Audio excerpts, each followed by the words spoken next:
Son las 8, las 7 en Canarias. En Onda Cero, La Brújula. Rafa La Torre.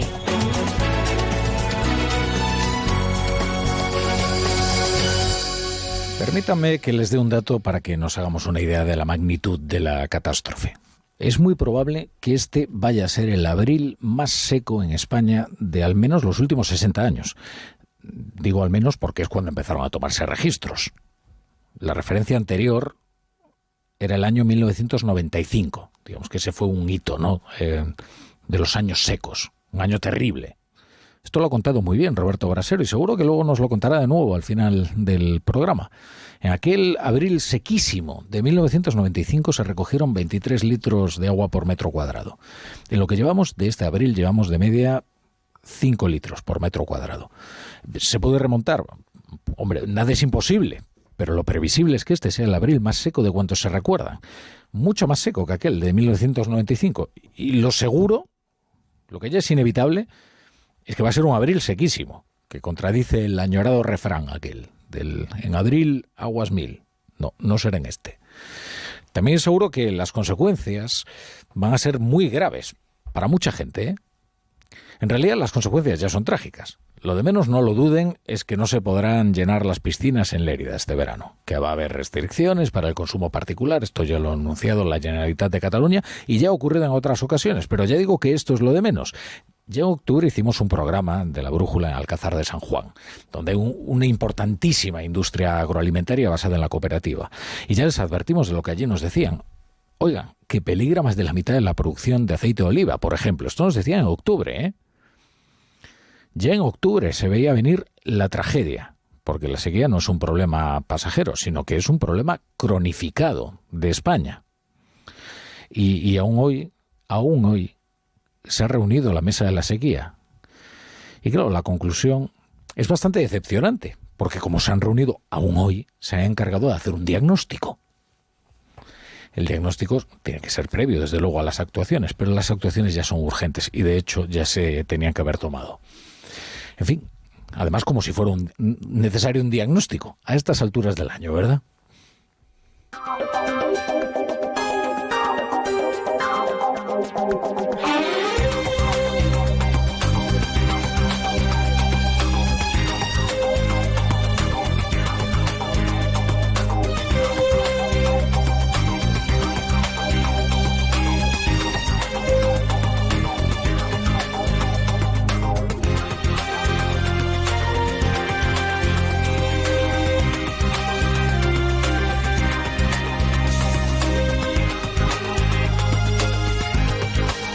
Bienvenidos a La Brújula. Si se incorporan a esta hora a la sintonía de Onda Cero, estaremos con ustedes en horario ininterrumpido hasta las 11:30, las 10:30 en Canarias, con todas las secciones y con todos los sospechosos habituales.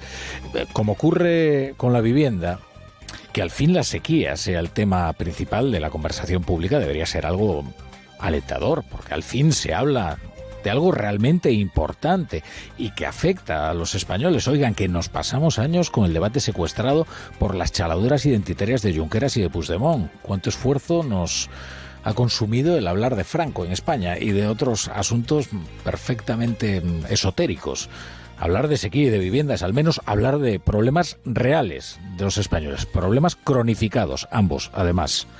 Lo desesperante es que han decidido ocuparse de ellos precisamente a las puertas de la campaña. Es decir, cuando se excitan los peores sentimientos posibles y así el recurso del gobierno para las políticas necesarias, tanto en vivienda como en sequía, es una mezcla de demagogia y de petardería electoral, como se ha demostrado hoy, en la sesión de control.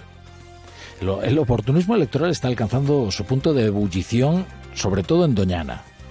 Y digo está alcanzando porque todavía quedan algunos hitos propagandísticos que atravesar. Les decía que algo debía de barruntarse ya el presidente de Andalucía, Juanma Moreno, cuando estaba con Alsina esta mañana en Más de Uno de Onda Cero y le decía esto. No pueden dar ninguna lección en materia medioambiental un gobierno que no tiene política hídrica para el país más seco de Europa, un gobierno que prácticamente solo viene a Doñana a visitar a la Marismilla. Si no, ya verá cuando venga el presidente del gobierno, seguramente que vendrá en estos días, seguro que vendrá a hacerse una foto, como están viniendo ahora todos. Oiga, ¿y dónde está? ¿Por qué no hacen las obras que pueden dar una solución a Doñana y a los regantes? ¿Por qué no hacemos un uso sostenible de ese agua? ¿Por qué tan difícil es invertir 20-25 millones de euros? Pues dicho y hecho. Ya está anunciado el viaje del presidente del gobierno, mañana mismo, que se va a presentar allí con todo el equipo de producciones La Moncloa, pero es que es verdad, es que después de Sánchez juega la petanca, después de Sánchez con los jubilados, en casa de los de las Juventudes Socialistas, jugando al baloncesto, el otro día hablando de la vivienda en Leganés, bueno, pues ahora con los flamencos en Doñana o los que queden por allí. Para grabarse con el gesto ceñudo y preocupadísimo por la situación del humedal más importante de Europa. Que en fin, que la sede de la soberanía nacional le pida de nuevo al Gobierno de Andalucía la retirada de sus planes, que reconozca el error y que frene este atropello, porque ni el negacionismo climático de unos ni la soberbia de otros salvarán Doñana. Doñana será salvada si hacemos caso a la ciencia, si cuidamos y no se engaña a los agricultores, y si cumplimos con la legislación y con las sentencias de los tribunales españoles y europeos. No, como no va a ser salvada Doñana, desde luego, es con consignas. Eso, desde luego que no. Seguramente con inversión puede que sí. Hacer que llueva, desde luego, es algo que no está al alcance de ningún gobierno, pero hacer un aprovechamiento y un reparto del agua sí es una responsabilidad de los gobiernos. Y hay comprometidos trasvases con excedentes de agua que no se están ejecutando y obras hídricas que permanecen en suspenso, y toda la respuesta que se topan quienes reclaman el cumplimiento de los acuerdos es o las consignas vacuas del presidente del gobierno, como escuchábamos en el Congreso de los Diputados, acusando nada menos que al presidente de la Junta de Andalucía de tratar de acabar con Doñana, y vendiendo eso, por cierto, también en Europa, que es algo de lo que se queja bastante Juanma Moreno. Decir, oiga, poner en almoneda la reputación de los agricultores de Andalucía por una cuestión de pura lógica electoral, pues no parece lo mejor, ¿no? Luego están ya pues la retahíla ecologista de Teresa Rivera, que está muy bien el discurso conservacionista, pero el dogmatismo de esta ministra olvida que el ser humano es capaz de dominar el medio, no para destruirlo, sino para habitarlo. Y ese dogmatismo pone en peligro a otra especie que merece protección, como es el agricultor, que tiene que ganarse la vida, También el consumidor, que necesita de alimentos asequibles. Y hablamos, por cierto, de agricultores que no tienen sus cultivos en el Parque de Doñana, porque esta es otra de las falacias, sino a 30 kilómetros, ni siquiera en el entorno o alrededor del parque.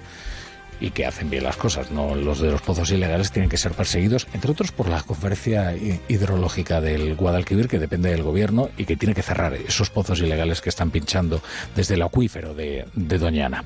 Hoy Juanma Moreno ha aclarado en más de uno que por mucho que el gobierno difunda la especie, si no hay agua para los regadíos que se han regularizado o que se van a regularizar, no se van a regar. Pero pide que se ejecuten las obras pendientes y las inversiones hídricas, porque alguna solución hay que darle a todas estas familias que viven del campo. Y se soluciona con una política hídrica.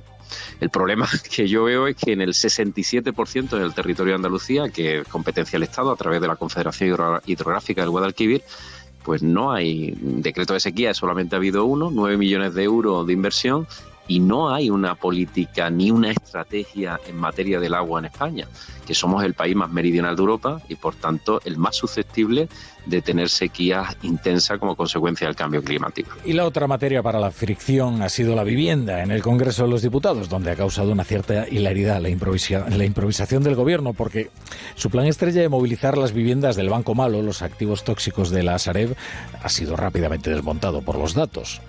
Así que había que buscar una solución de urgencia, o sea, había que tirar de chequera.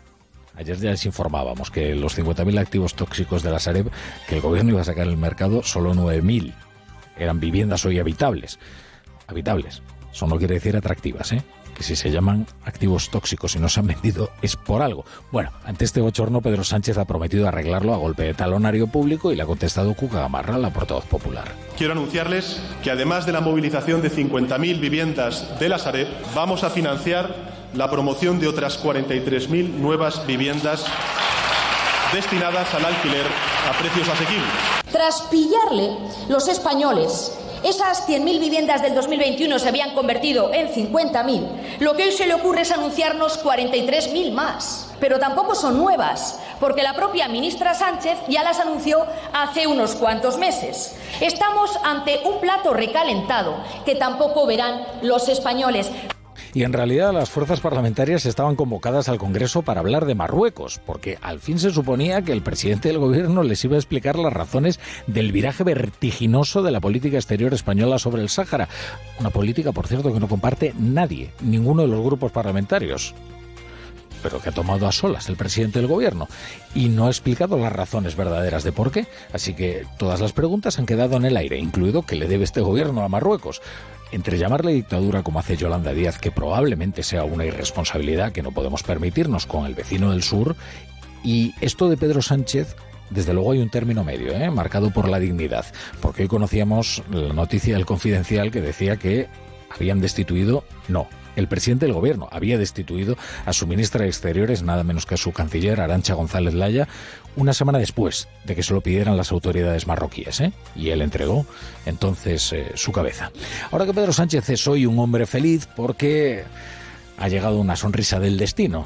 El destino le ha sonreído con una cita muy importante que se produce en el momento más oportuno. Estas cosas no se eligen, Uno no dice, voy a ir mañana a la Casa Blanca y te recibe el presidente, ¿no? Bueno, estas cosas tocan y han tocado así. Biden recibirá a Pedro Sánchez en la Casa Blanca el 12 de mayo. Es una gran noticia para Pedro Sánchez porque ahí puede mostrar su rostro más favorecedor. Ya sabemos que se desempeña muy bien en las citas internacionales y la Casa Blanca, la verdad es que es un escenario privilegiado para arrancar la campaña electoral.